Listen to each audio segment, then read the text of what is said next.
the cool thing this year is I think they are more dangerous because they went out and got Fiala, and because Gabe Velarde is playing the way he's playing, and that changes things. That really changes things because that is now depth.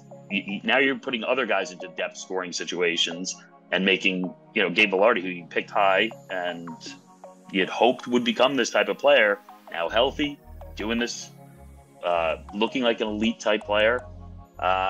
It's really interesting. They now have become a fascinating team, and a team that I think get in the playoffs and could make a push here. And again, I'm still watching Jonathan Quick perform at like an extremely high level, which for me, I have to tell you, like, I'm an enormous Jonathan Quick fan. Like I loved watching, especially like the runs to the cup and the head-to-head with Lundqvist. And I always said during those runs, there was not a better big game player in the NHL during those years than Jonathan Quick. The bigger the game, the better he played. So if you still have that guy in the playoffs, you're a dangerous team. Yeah, I've said this to basically anyone who will listen, and I'll continue to say it. If I was in the NHL, the last goalie I would want to shoot on is Jonathan Quick, because his style is so unorthodox. You just don't know which body part is going to move in which direction, and he chooses right every time you shoot it. So, or at least 92% of the time, so to speak. But I also love that, like, when you have that style and you're not an enormous goalie like some of the goalies in the league now, there are times you're going to look bad. Like, there just are times you're going to look bad, and we've seen that in the playoffs with San Jose. But then he'd come back, and it was like that never occurred. Like, he never dwelled on it. It was like he just erased it completely from his mind and just moved on. He was awesome again, and that's a skill that you have to play that position as well. Yeah, probably the number one skill, according to many, at least. So you brought up two guys that I wanted to talk a little bit about, and that's Gabriel Velarde and Kevin Fiala. Organizationally, they take another step forward this offseason in grabbing a guy like Kevin Fiala from Minnesota.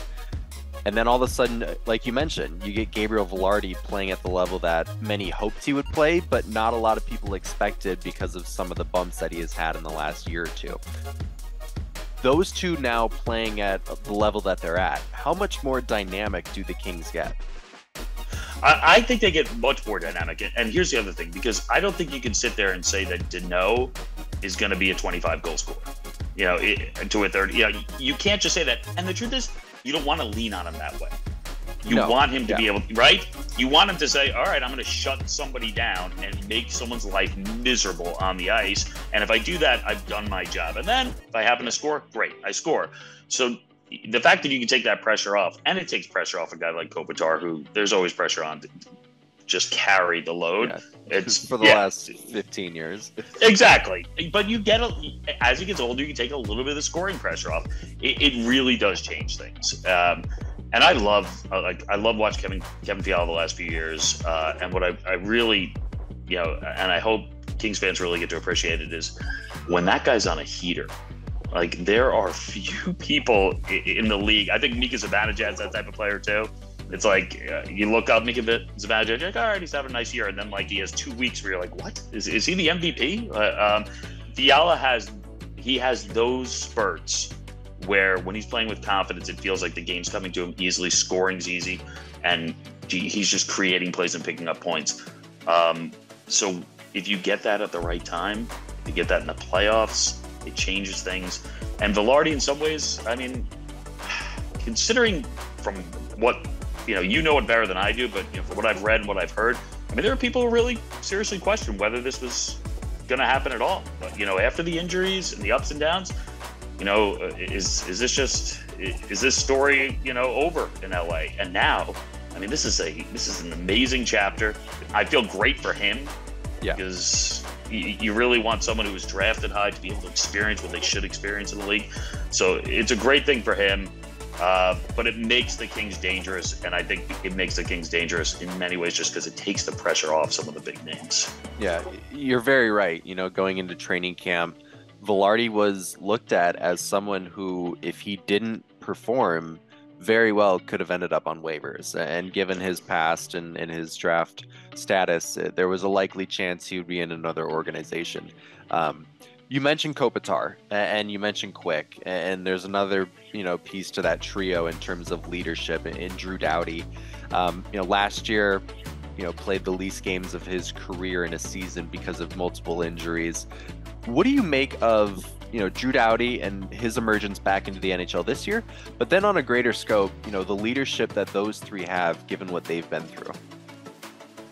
Yeah, I think his health is paramount to the success of the team, and it's not just the play on the ice; it's the word you mentioned. It's leadership as well. It's how much people lean on him in those big moments, and knowing that he's a guy when all the chips are pushed in the middle of the table. Like, it doesn't bother him one bit. He's going to shine in big moments, and he's a guy that still has many moments where he looks like the elite defenseman that we've come to know, and that he was for a great part of his career. I see him, so obviously I see him as a key part just health-wise this year, but I would also say, like, those three guys, it's strange because during that time you had the Kings and you had the Blackhawks, and I think in some ways what the Blackhawks did overshadowed some of the great success that the Kings had, and it's a shame because, and I would also say this, you know what? I don't care that we're in a streaming world and everyone's up 24/7. West Coast bias is real. It just is. It just is. Like, people are not watching as many games day in, day out as they're seeing for teams in the Midwest and certainly the teams in the East. It's just the way it goes. I think if you had the Kings playing in the market that Pittsburgh was playing in, and even Chicago, and it was earlier in the night, there'd be a deeper appreciation for what those guys have done. And we'd stop hearing things like, oh, Anze Kopitar, the most underrated player in the league, or Anze Kopitar, the most underappreciated player in the league. He's not really underrated. He's not really underappreciated by people who know hockey because they know how amazing he is. Yeah, and they know how vital he is to the team's success. I really do think it's just it's reps in watching. It's people who see them in the playoffs and then eventually go, oh yeah, that guy's awesome. But it's not the night in, night out. I mean, I was at NBC and you saw it. It felt like we had Crosby versus Ovechkin 7 times a week. We showed, and then you have late night games. So I really do believe that if they played in a New York market, East Coast market, it would be a very different story for those guys. I'll finish up last one here, Liam.